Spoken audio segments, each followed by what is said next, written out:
ये दो देशों का मामला, ये प्यार का मामला नहीं है, ये एक सच की लड़ाई है, ये एक सच की लड़ाई है। ये बच्चों को छोड़ के आ जाती, ये हैदर को तलाक दे के आ जाती, फिर जो मर्जी है यहाँ पे करती, जो मर्जी है इसको सचिन रखता नहीं रखता, जो मर्जी इसके ड्रामे करती, हमें कोई लेना देना नहीं। लेकिन एक तो ये गलत तरीके से हमारे देश में घुसी है, गलत तरीके से घुसी है ये, इसके लिए हम लोग इसको बर्दाश्त नहीं कर सकते इस औरत को।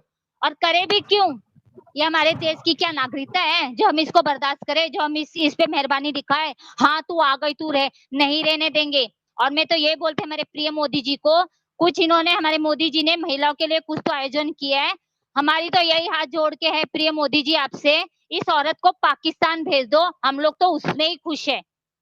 आप बहुत हमारे लिए देश के लिए करते हैं, हमारे लिए बहुत आपने बहुत बहुत आप महिलाओं के लिए करते हैं, हमें पता है मोदी जी, लेकिन आप ना इस औरत को पाकिस्तान भेजो, हमें नहीं चाहिए ये औरत, हम इसे बर्दाश्त नहीं कर सकते। जी बिल्कुल। एक और मैंने सुना था इसका, जब हमारे नौजवान शहीद हुए थे, उनका तो दुख है, हमें बहुत दुख है, मतलब ऐसा है कि 9 महीने का बच्चा था, उसने तो अपने बच्चे का चेहरा तक नहीं देखा। इस चीज का भी हमें बहुत दुख है कि हमारे शहीद नौजवान देश की रक्षा करते करते शहीद हो गए। ये क्या बोल रही है भगोड़ी, मतलब ये हमारे देशवासियों को ये दिखा रही है कि ये जो कुछ हुआ है ना पाकिस्तान ने किया है। तो फिर भगोड़ी तू भी तो पाकिस्तान से आई है, तू भी तो पाकिस्तान से आई है, तू भी तो कुछ कुछ सीख के आई होगी ना, कि उधर जाऊंगी, नागरिकता मांगूंगी, सनातनी बनूंगी, फिर बाद में लोग को बराबर करूंगी, ये भी तो सोच के तू ही आई होगी ना। और एक और बात मैं खुला करती हूँ, मैंने देखा था इसका इंटरव्यू, जब इसका इंटरव्यू मैं शुरू से देख रही हूँ, शुरू से एकदम। इसने एंकर को क्या बोला था, एंकर ने पूछा था कि आप कितनी पढ़ी हो, तो बोले 5 पढ़ी हो, तो आपकी पढ़ाई कहाँ हो, तो इसने बोला मैं ट्यूशन जाती थी और हम लोग को घर घर में पढ़ाने के लिए आते थे। फिर इसको आतंकवादी की ट्रेनिंग नहीं दी थी, ये जो अभी बोल रही है कि पाकिस्तान में तो आतंकवादी की ट्रेनिंग दी, तो तू तो कितना सीख के आई होगी आतंकवादी के बारे में, तू अभी हमें बोल रही है, तू कितना सीख के आई है, तू सीख के आई है तभी तो तू इधर कर रही है ना। फिर तू कहाँ बची, तू कहाँ बची भगोड़ी, तू उनको बोल रही है आतंकवादी की ट्रेनिंग देते, तो फिर तू तो सोच 35 साल की औरत, तूने तो 35 साल का ट्रेनिंग है तेरे अंदर, 35 साल की तेरे अंदर तो ट्रेनिंग है। जी हाँ, जैसे ये बात करती होती है, जी जी, इसी तरह से अगर देखा जाए कि न्यूज चैनल पे आके इसने सारा जितना भी मलबा था सारा पाकिस्तान पे डाल दिया कि सब कुछ पाकिस्तान ने किया। लेकिन मैंने इन्वेस्टिगेशन की इस चीज के ऊपर, तो हिंदुस्तान आर्मी की तरफ से या हिंदुस्तान के इंटेलिजेंस इदारों की तरफ से ऐसी कोई बात नहीं की गई कि जिसमें ये कहा गया हो कि पाकिस्तान की तरफ से ये हमला किया गया था, बल्कि ये कश्मीर में इस तरह की चीजें होती रहती हैं। और अभी तक जब तक कि हालांकि आज जो डेट है, आज की डेट में भी इस तरह का कोई इंटरव्यू किसी आर्मी ऑफिसर की तरफ से या किसी इंटेलिजेंस की तरफ से नहीं आया कि ये हमला पाकिस्तान की तरफ से था, बल्कि ये सीधा सीधा सीमा की तरफ से एक इल्जाम लगाया गया था। हाँ। ताकि दोनों कंट्रीज के लोग हैं फिर से आपस में लड़ना शुरू कर दें, ये लड़ाने की कोशिश कर रही है। और रही बात, तो मैं एक बात और बोलती हूँ भाई आपको, ये सब कुछ ना, देखो पहले तो स्टार्टिंग में पाकिस्तान के खिलाफ नारे एपी सिंह ने लगवाए थे, क्योंकि ये एपी सिंह है जो दो देशों में जहर घोल रहा है।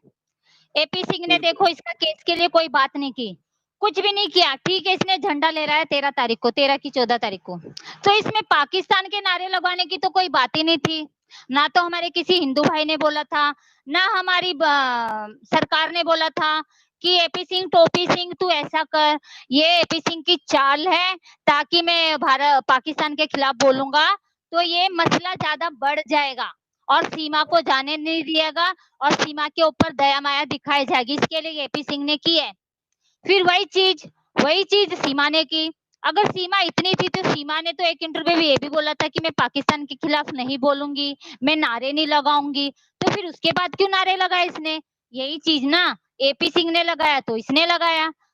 अभी ये इसका और कोई टारगेट नहीं है, अभी ना तो इसकी हिंदू की महिला टारगेट, अभी इसका खाली पाकिस्तान पे इसने टारगेट इसलिए किया है कि पाकिस्तान इसकी सच्चाइयां निकाल रहा है। और मैंने इसकी वीडियो भी देखी है, जो बहन ने मेरे पास वीडियो देखी थी ना, वो मैंने देखी और उन्होंने मुझे कसम दी थी भाई तू डिलीट, और हम लोग डिलीट कर, क्योंकि हम लोग एक औरत है। लेकिन ना देखो, कोई भी सबूत झूठे होते हैं, वीडियो में तो ये खुद वो कर रही है, तो वीडियो में तो इसकी शकल है ना, कोई दूसरे की तो शकल नहीं है। और इसको डर ही इतना क्यों है, जब पाकिस्तान की यूट्यूब पर इसकी सच्चाई दिखा रहे, ये सही है तो चुप बैठे ना। ये क्यों उनको डरा धमका रही है, क्यों बोलते हैं कि वो लोग तो पाकिस्तान अपनी हरकतों से बाज नहीं आएगा। अरे वो बाज नहीं आएगा, हमको क्या पता तू कैसी थी, तेरी सच्चाई तो वही लाएंगे ना निकाल के हम लोग के सामने, तेरी सच्चाई वही निकाल के लाएंगे।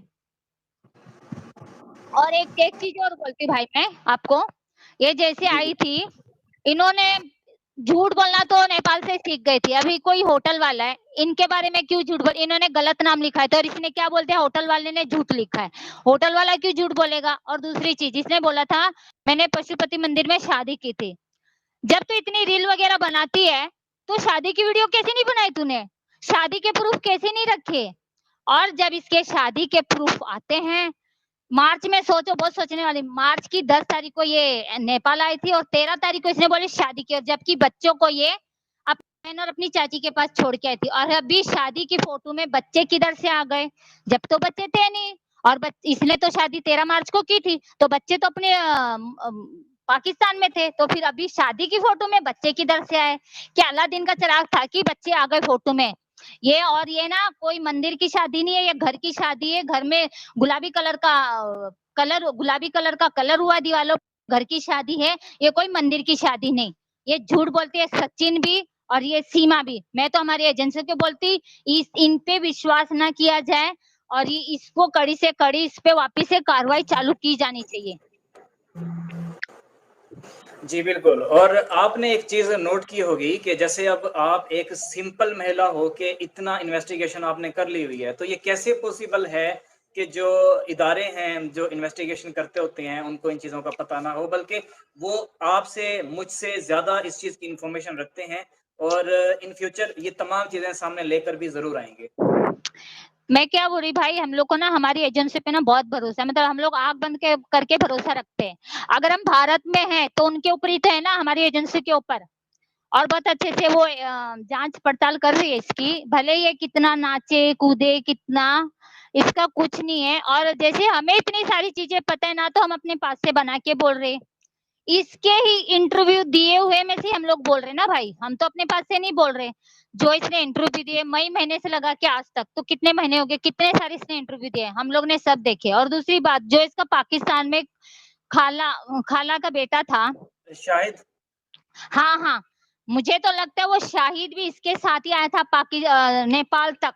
वही बच्चों को, नहीं तो एक औरत 4 बच्चे उठाएगी कि सामान उठाएगी कि जहाज में चढ़ेगी कि बस में चढ़ेगी, फिर वो नेपाल कैसे आई। मतलब इसने तो पूरे रास्ते ट्रैवल ही किया है ना, उड़ के तो ये आए नहीं। तो वो बच्चों को भी तो संभालते संभालते वो इसका कर्जन, उसका खाला का लड़का जो है वो साथ में ही आया है, इसके लिए वो पाकिस्तान में नहीं है। मैं तो बोलते हमारी एजेंसी को उस पे उसकी भी छानबीन करनी चाहिए, क्योंकि छोटी सी बात है, कोई एक आम औरत एक बच्चे को लेके गांव तक नहीं जा सकते, उसमें वो परेशान हो जाते। और ये तो 3 देश लेके 4 बच्चों को, सामान भी था इसका, कपड़े भी थे इसके, सामान भी था, बच्चे भी थे। एक बच्चे को पकड़ेगी, दूसरे को, इसके तो 4 बच्चे थे ना, तो अकेली तो ये आई नहीं है। और हम लोग को तो विश्वास नहीं है ना, हमारी एजेंसी को विश्वास है कि औरत अकेली आई है। इसके साथ जो पूरा ड्रामा इसके भाई ने किया है ना, इसके खाला के बेटे ने, वही इसके साथ आया है। जी हाँ बिल्कुल। और शाहिद रिंद का भी ये कहा जा रहा है कि हो सकता है कि वो हिंदुस्तान में हो, क्योंकि जिस दिन सीमा पाकिस्तान से गई है उस दिन के बाद का किसी किस्म का डाटा शाहिद रिंद का पाकिस्तान में नहीं मिल रहा। तो चांसेस इस चीज के भी हैं कि जिस तरह ये 4 बच्चों को लेके गई है सीमा, इसी तरह से चांसेस इस चीज के भी हैं कि शाहिद रिंद भी हिंदुस्तान में कहीं पे छुप के जी रहा हो, या फिर ये भी पॉसिबल है कि हिंदुस्तान की एजेंसियों ने इसको पकड़ लिया हुआ हो। क्योंकि आपने देखा था कि इकरा जब हिंदुस्तान भाग के गई थी तो उसको फौरी तौर पे तो वापस भेज दिया गया था, लेकिन ये वाहिद औरत है जिसको अभी तक नहीं भेजा गया और किसी भी किस्म की कोई इन्वेस्टिगेशन भी सामने नहीं लाई गई। हो सकता है कि कोई बहुत बड़ा गैंग इस वक्त पकड़ा जा चुका हो और मजीद इन्वेस्टिगेशन चल रही हो, कि जिसको अभी हाइड रखा जा रहा हो, कि जब तक तमाम चीजें सामने नहीं आती तब तक इस चीज को जो है चुप करके रखा जाए और बाद में बताया जाए। नहीं, बिल्कुल सही बात है भाई, हमारी एजेंसी ऐसी काम करती है, वो सारे से खुलेआम बातें नहीं करती, वो बहुत एजेंसी अपने दिमाग से काम करती है, एजेंसी वैसी नहीं बन जाती, बहुत समझदारी से काम करती है वो लोग भी। और रही बात, ये बात भी हो सकती है जब से पाकिस्तान आई हिंदुस्तान आए तो वो भी नहीं है। मैं तो ये बोलती हूँ वो इसके साथ ही आया था। और दूसरी चीज इसके हाथों पे कितने निशान है, मतलब इसमें ना एक जुनून है, मतलब इसको पाना, इसको छोड़ना, इसको रखना, इसका एक जुनून है और ये जुनून में इधर आई है और बहुत कुछ सोच के आई है। और इसका भाई है जो आर्मी में, उसको पता था कि मेरी बहन सचिन से बात करती है, वो आर्मी में होके उसने भी तो पाकिस्तान से गद्दारी की है ना, पाकिस्तान से उसने भी तो गद्दारी की ना, उसकी बहनों ने, उसके भाइयों ने, कि कैसे उसको हिंदुस्तान भगा दिया। सही तरीके से तो जी ना अपनी बहन को, जी अपनी हाँ बहन को बिल्कुल। सही और हाँ जी, और आपने ये भी देखा होगा कि जैसे अब आप हैं, हिंदुस्तान में रहती हैं, आप अपनी बहन को या फिर आपका भाई आपको क्या इस तरह से पाकिस्तान कभी भेजेगा? चले पाकिस्तान को छोड़ें, लड़ाई या पाकिस्तान के साथ किसी और कंट्री में इस तरह से भेजेगा? बिल्कुल कभी भी नहीं नहीं भाई, भेजेगा। हाँ, नेपाल के साथ हिंदुस्तान के ताल्लुकात अच्छे हैं, आपका भाई तो आपको वहां पे भी कभी ना भेजे। तो बिल्कुल नहीं। कुछ तो है, ये बात किसी की समझ में नहीं आ रही कि ऐसे कैसे हो सकता है कि एक ऐसे घर में भेजा जाए जहाँ के घर के लोग ना कमाते हैं, ना उनके घर के हालात अच्छे हैं। हैदर तो फिर भी कमा के पैसे दे रहा था, तो कोई ना कोई बड़ी बात इसमें छुपी हुई हो सकती है। नहीं भाई, एक चीज बता देती मैं, आपने सही बोला है, हमारे जो भाई है, यहाँ तक कि बोलूं हम, मतलब यहाँ से जैसे हम लोग पुणे रहते, पुणे से हम लोग जैसे महाराष्ट्र मुंबई जाने दे तो हम लोग को नहीं जाने देगा। ये तो भारत आ गई, कोई भी भाई नहीं जाने देगा अपनी बहनों को, या तो खुद जाएगा किसी के साथ भेजेगा, अकेले तो भेजेगा ही नहीं। और दूसरी चीज, मुझे तो ऐसा भी लगता है ना, इसके बहन भाई ना, क्या पता पाकिस्तान के लिए नहीं काम करते हो, क्या पता कौन सी एजेंसी के लिए काम करते हो, हमारे देश को नुकसान करने के लिए आए हो, ये भी तो हो सकता है ना। भाई आर्मी में और इसका चाचा जो बड़े उस पे पोस्ट पे, तो हम लोग को तो ये बात हजम नहीं, और हजम नहीं होती। और रही बात, जब हमारी एजेंसियों ने सचिन से पूछा था, इंटरव्यू लिया था हमारी, इसने इंटरव्यू वाले ने, एंकर ने, कि सीमा का भाई आर्मी में है, तो सचिन ने मना कर दिया था कि उसका भाई आर्मी में नहीं है। कार में बैठ के उसका इंटरव्यू लिया था और सचिन ने मना किया था। तो फिर ये तो स्टार्टिंग से ही हमारे देश की एजेंसियों को झूठ बोलते आ रहे हैं, स्टार्टिंग से ये लोग ने झूठ बोला है, जबकि इसका भाई आर्मी में था। और सचिन ने झूठ बोला, सीमा ने झूठ बोला। जी बिल्कुल। तो इसी तरह से इनके जितने भी सच हैं आहिस्ता आहिस्ता करके सामने आ रहे हैं, और मजीद चीजें भी इसी तरह खुलती रहेंगी।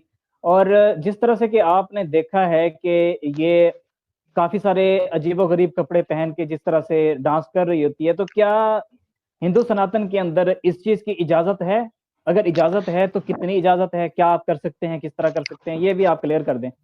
नहीं भाई, कैसे हमारे में हिंदू सनातन में अगर ड्रेस भी पहनते ना, तो अच्छे से अपने सिर पे पल्ला रखे, सनातनी धर्म का बता रही हूँ, अच्छे से अपने, जो ये मेरे बाबा है, मेरे सचिन के ससुर है, मेरे पापा है, तो उनके आगे तो ये खुलेआम नाचते, खुलेआम ठुमके मारते। हमारे में ऐसे नहीं होता, हमारे में बड़ों की इज्जत की जाती है, बड़ों की इज्जत की जाती है। तो कभी छत पे नाच रही है नचनिया, कभी घर में नाच रही है, इसका तो नाचना ही खत्म नहीं होता। आधे पेट को दिखाती है, देखो मेरी चर्बी कितनी है, वो हमारी बबीता मिश्रा जी ने सही कहा था, मैडम ने, कि इसके तो चर्बी कितनी है।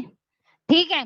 और दूसरी चीज, जो ये साड़ी भी बोलते मुझे पहननी नहीं आती, रोज रोज इसको, इनके घर मुझे साड़ी पहननी नहीं आती, ऐसा हो ही नहीं सकता। ये इतनी डांस करती है, इतना डांस करके थकती नहीं है, पार्लर में जाती थी, मेकअप कराती थी, किसको साड़ी नहीं पहननी आती रहेगी। और रही बात, हम लोग कैसे मान ले कि इसको साड़ी नहीं पहननी आती, हम लोग क्या उसके घर में जाके देखते हैं? इसकी सचिन की माँ भी झूठ बोल रही है, इसका जितना पूरा फैमिली है सचिन का पूरा, सब मिले हुए हैं, सब झूठ बोल रहे हैं। जी हाँ बिल्कुल, बिल्कुल ऐसा ही है।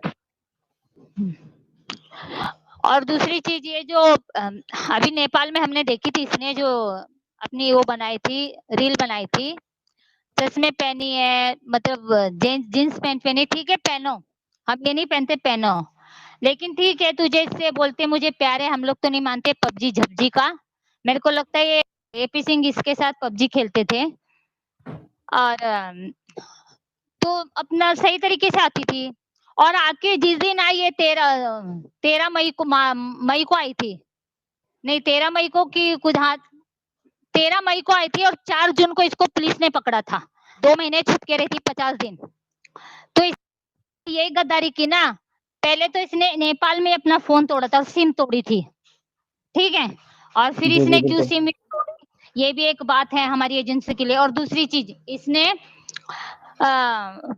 आते ही ये हमारी एजेंसी को पता नहीं कि मैं 50 दिन बाद हमारे वकील ने बताया कि ये औरत पाकिस्तान से आई है। 50 दिन से तो सचिन ने भी धोखा किया हमारे देश के साथ, सचिन के पिताजी ने भी धोखा किया हमारे देश के साथ, सचिन के जितने भी घर वाले सब ने हमारे देश के साथ धोखा ही किया ना।